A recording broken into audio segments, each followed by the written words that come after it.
I got beat up on a bus by a girl when I was 14 because I didn't fight back. I didn't know what to do. I wasn't sure if I should hit her back. Yeah.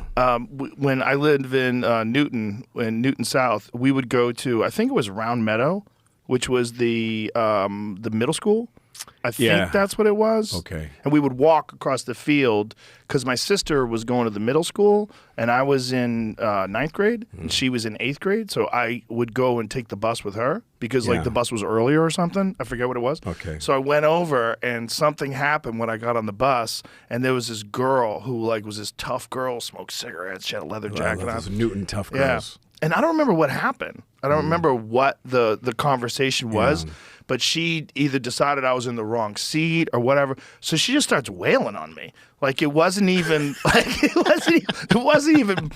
like I didn't argue back. It was just like she just started punching me. Yeah.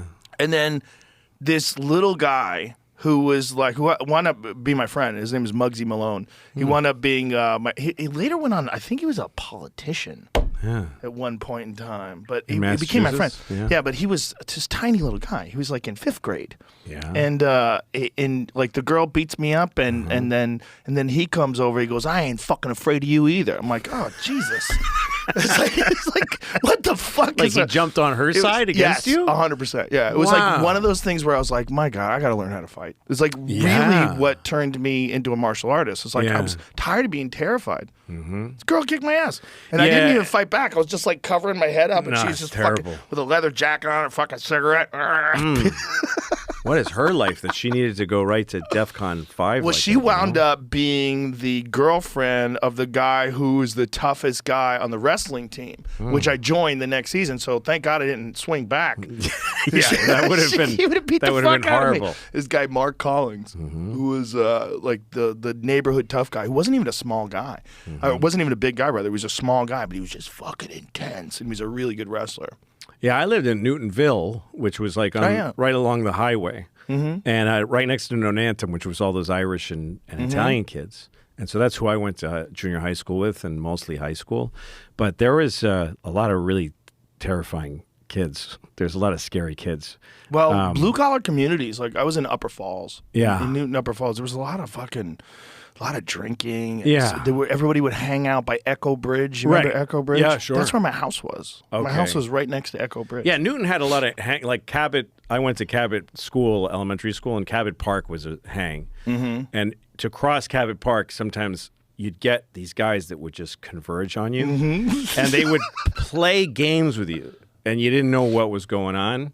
Right. Like, hey, kid, come here. And then all of a sudden you're in the middle of the park and you're like, fuck. Yeah. I remember once as kids, he said he had $100 bill for some reason. And he said, we're going to play this game. And they're all surrounding me. And he puts the $100 bill on my hand and he gives me a cigarette. And he says, if you can burn a hole in his head all the way through, I'll give you the $100 bill. I was like, I don't want to do it. No, Jesus Christ. No, try it. And I was trying to do it and it hurt like fuck. And I don't remember how that ended. Like I just remember that terrifying and they're all staring at me. And one time some kids had a cup of puke. It was like a coffee cup with puke. And he said, can you drink this whole thing? If you drink this whole thing, we'll give you a beer. That was that thing. Oh, God. Drink the puke and I'll give you a beer. Yeah. These guys just scared me. And then when I grew up, I hung out with those kids and would smoke cigarettes. That's where I learned to smoke cigarettes in that park. And I drank my first beer in that park. But there was kids. There was a kid named Mike who was the toughest kid in Newton. He was just a fucking terrifying person. And there was one point where this kid named David Russell, his family lived in Boston. Remember, I don't know if you guys had Metco kids, the kids that were bused from Boston into our schools. All black kids from Boston who were bused into our school system. It wasn't part of that bossing Boston thing. It was out to the suburbs. Right. And these were kids that got up at 4 o'clock in the morning to go to school. You know, they were living a particular life and coming out to this suburb. And some of them were my friends. One of them was Ronnie DeVoe of Belle Biv DeVoe. No shit. Yeah, I went to high school with him. Wow. And I knew him since like junior high school through high school. He was a nice kid. And when he was in first edition or new edition, they used to come get him in a limousine.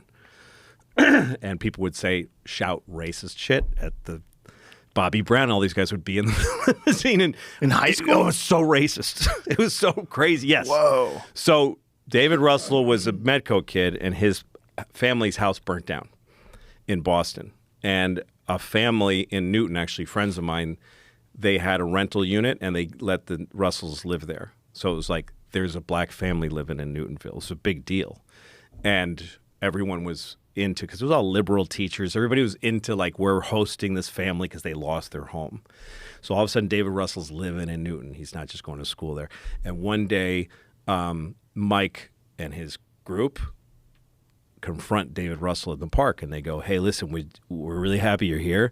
We want to show you this bench right here. This is your bench. And they had literally painted it black. And they painted one of the swings black. They said, this is the Russell swing. This is the Russell bench. You can use them anytime you want. Whoa. And I remember I heard that story, and I went to the park that day, and there was a black bench and a black swing.